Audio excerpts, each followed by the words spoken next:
అరే అంబటి రాంబాబు, నీ ఇష్టం వచ్చినట్టు గంట అరగంట అని మాట్లాడుకుంటున్నావు. నీ గురించి మన్నడదాకా కూడా నువ్వేదన్నా పేలాలి అనుకుంటే ఇంట్లో నీ పెళ్ళాం దగ్గరను సంధ్య సుకన్య దగ్గరికి వెళ్ళి ఒక అరగంట మాట్లాడుకోనరా.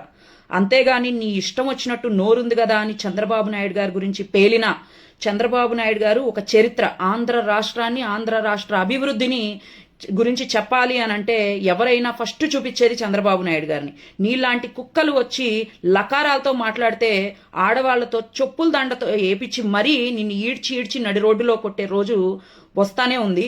ఏంటో అనుకుంటున్నావు, నీ ఇంటికి రావటమో లేకపోతే నిన్ను ఈడ్చి రోడ్డు మీద నడి రోడ్డులో ఈడ్చి కొట్టడమో ఆడవాళ్ళకి ఒక విషయము, ఒక ఇది ఏం కాదు.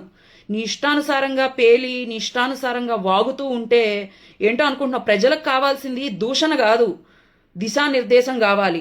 ఆంధ్ర రాష్ట్రానికి కావాల్సింది నీలాగా అరాచకాలు చేసేవాళ్ళు, అణిచివేసేవాళ్ళు కాదు. ఒక బీహార్ లాగా తయారు చేశారు. నీలాగా నోరు ఒళ్ళు దగ్గర పెట్టుకోకుండా పేల్తే మీ మాజీ ముఖ్యమంత్రి మీకు ఇస్తారేమో మంత్రి పదవులు. మా పార్టీ పద్ధతి అది కాదు. కాబట్టే నారా లోకేష్ గారు ఇంకా రెడ్ బుక్ అనేది ఓపెన్ చేయాల. వన్స్ ఆయన గనక రెడ్ బుక్ అనేది ఓపెన్ చేస్తే నువ్వు కాదు కదా, నీ బాబు దిగొచ్చినా కూడా ఏమీ పీకలేరనమాట. ఆయన పేరు అర్హత కూడా ఎత్తే అర్హత కూడా నీకు లేదు అంబటి కాంబాబు. కాబట్టి నువ్వు నీ ఒళ్ళు నీ ఇంట్లో పెట్టుకో.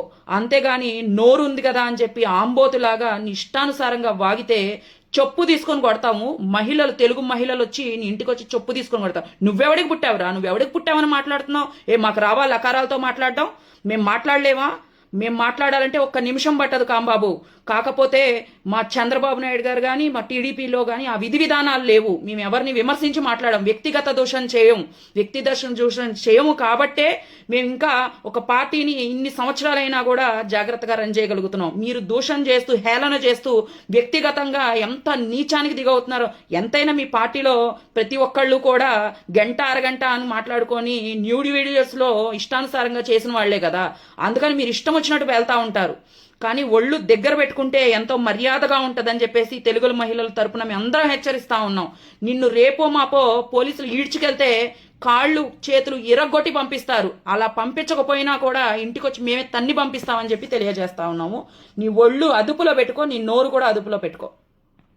పట్టాభి గారు మాట్లాడితే ఏదో బోసిడీకే అన్నారని చెప్పేసి మీ ఇష్టానుసారంగా బూతులు మాట్లాడారని చెప్పి మీరు ఆ రోజున ఆయన ఇంటిని ధ్వంసం చేశారు, పార్టీ ఆఫీసును ధ్వంసం చేశారు. మరి ఈ రోజు నువ్వు మాట్లాడింది బూతులు కదా? పంచాంగం మాట్లాడావా అంబటి? పంచాంగం ఇప్పి మాట్లాడావా? నీ నోరు నువ్వు అదుపు తప్పి మాట్లాడావు. నోరు ఏదైతే నువ్వు జారావో ఆ జారిన దానికి నువ్వు ఖచ్చితంగా సమాధానం చెప్పాల్సి ఉంటది అని గుర్తుపెట్టుకో. అంబటి రాంబాబు పెద్ద అటెన్షన్ సీకర్ అండి వీడికి. లేదంటే కుక్కకి తేడా లేదు, కుక్కతో ఒక వంకర అన్నట్టే ఉంటుంది వీడి బుద్ధి అంతా కూడా. పెద్ద అటెన్షన్ సీకర్ అనమాట. ఇప్పుడు నిన్ను కార్యకర్తలు, వేరే పార్టీ కార్యకర్తలు లేకపోతే ప్రజలే అపోజ్ చేస్తున్నారు అనుకో, నువ్వు సమాధానం చెప్పాలి. ఎందుకంటే నువ్వు గత ప్రజాప్రతినిధివి, ఒక ఎక్స్ మినిస్టర్వి. నువ్వు చేసే కార్యక్రమాన్ని వాళ్ళు అపోజ్ చేస్తున్నారంటే మీరేదో వాళ్ళు మిమ్మల్ని నమ్మట్లేదు, వాళ్ళకి ఎందుకు అడ్డుకుంటున్నారనో లేకపోతే అడ్డుకునే హక్కు మీకు లేదనో, రాజ్యాంగంలో మాకు కూడా కొన్ని కార్యక్రమాలు చేసుకునే ఇది ఉంది, కల్పించింది, రాజ్యాంగం కల్పించిందనో ఈ రకంగా చెప్పడం నాయకుడి యొక్క లక్షణం. కానీ ఈ వైఎస్ఆర్సీపీ పార్టీలో జగన్మోహన్ రెడ్డితో సహా అందరూ చిల్లర వాళ్లే ఉంటారు. ఈ చిల్లరగాళ్ళు ఉన్నారు కాబట్టే 151 నుంచి 11కి వచ్చేసారు. అయినా వీళ్ళ బుద్ధి మారుతుందా? మారదు. మైకులు మనకు ఎదురుగుండా గొట్టం ముందు పెడుతున్నారంటే లాబూతులు, లేకపోతే ఆ పార్టీ యొక్క అధినాయకులనో లేకపోతే రాష్ట్ర ముఖ్యమంత్రి వర్యులనో పట్టుకుని ఇదే దరిద్రం. ఈ దరిద్రాన్ని ఎన్నేళ్ల నుంచి మమ్మల్ని చూడమంటారు? నాకు అర్థం కావట్లేదు.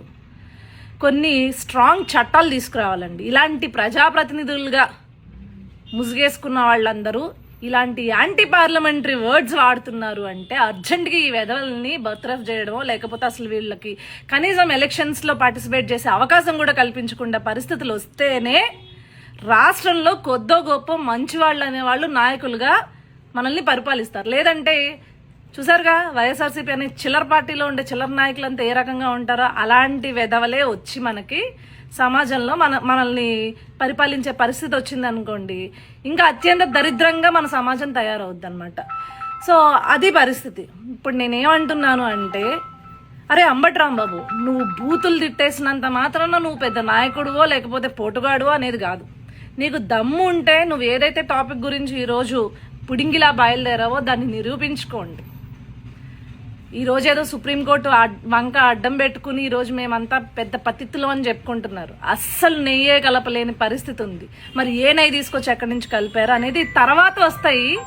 రావాల్సిన వ్యవహారాలన్నీ తర్వాత వస్తాయి. అప్పుడు ఏ రకమైన బూతులు మీ నోట్లోంచి వస్తాయో, లేకపోతే ప్రజలందరూ కలిపి మిమ్మల్ని అలా బూతులు తిట్టాలో అప్పుడు చూసుకుందాం.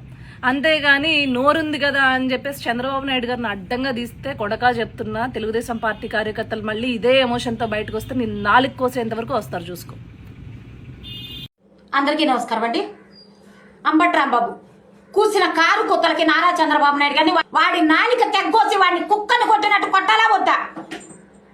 అది వదిలేసి చంద్రబాబు నాయుడు గారు ఏనుగు వెళ్తుంటే కుక్కలు మరుగుతాయి, జగన్మోహన్ రెడ్డి నీ కోట్లో బాలుంది నువ్వేం చేస్తావు అని అడుగుతారేంటండి రామయ్య గారు, వరలరామయ్య గారు. వాడు తిట్టింది, అంబటి రాంబాబు తిట్టింది ఒక ఎమ్మెల్యేనో ఒక మంత్రినో కాదండి. నేను మాట్లాడే మాటలు తప్పుగా ఉంటే దయచేసి క్షమించండి రామయ్య గారు. కానీ వాడు తిట్టింది సాక్షాత్తు మనందరికీ దేవుడు, మనందరి ఆరాధ్య దైవం, గౌరవనీయులు నారా చంద్రబాబు నాయుడు గారిని అనకూడని మాట అన్నారు. కార్యకర్తల మీద దాడులు జరిగాయి, కార్యకర్తలు ఇల్లు కూలగొట్టారు, కార్యకర్తల్ని నరికి చంపారు.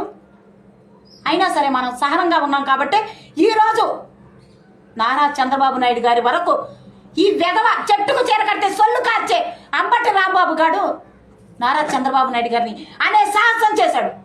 ఒక సైకో, ఒక శాడిస్ట్ అయిన జగన్మోహన్ రెడ్డి లాంటి వెధవని పట్టాభి గారు భోషడికి అన్నందుకే ఆ సైకోగాడు ఇల్లు ధ్వంసం చేసి ఇంటి మీద దాడి చేయించారు. మనందరికీ ఆరాధ్య దైవం, ఎంతో మందికి కడుపు నింపే గొప్ప మహనీయుడు మన నారా చంద్రబాబు నాయుడు గారు. అలాంటి మహనీయుడిని ఈరోజు అంత భయంకరమైన మాట మాట్లాడితే జగన్మోహన్ రెడ్డి నీ చేతిలో నీ కోట్లో బాలుందంటారేంటండి? మీరు ఒక పిలిపివ్వాలి కదా. పిలిపిస్తే దమ్ము ధైర్యం తెగింపు ఉన్న తెలుగుదేశం కార్యకర్త అంబటి రాంబాబు నీ ముక్కలు చేయరంట, చేయరా అని అడుగుతున్నా.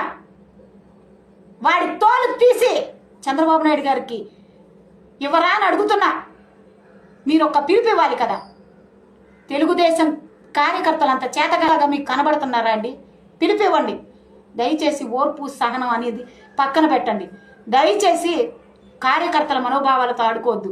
నారా చంద్రబాబు నాయుడు గారు అనే వ్యక్తి ప్రతి కార్యకర్తకి కూడా దేవుళ్ళు లాంటి వాడు. ప్రతి కార్యకర్త రక్తం మరిగిపోతుంది. దయచేసి వరలరామయ్య గారు, నేను మాట్లాడింది తప్పుగా తీసుకోవద్దు, మిమ్మల్ని కించపరచాలని కాదు. నారా చంద్రబాబు నాయుడు గారి మీద ఉన్న గౌరవం, ప్రేమ, అభిమానం తప్ప ఇది ఇంకోటి కాదని చెప్పి మన నాయకుడిని అవమానించిన ఆ వెధవకి తగిన శాస్తి జరగాలని ఇలా ఆవేశపడుతున్నాం తప్ప వేరే కాదని చెప్పి తెలియజేస్తూ సెలవు తీసుకున్నాం. మీ అసలు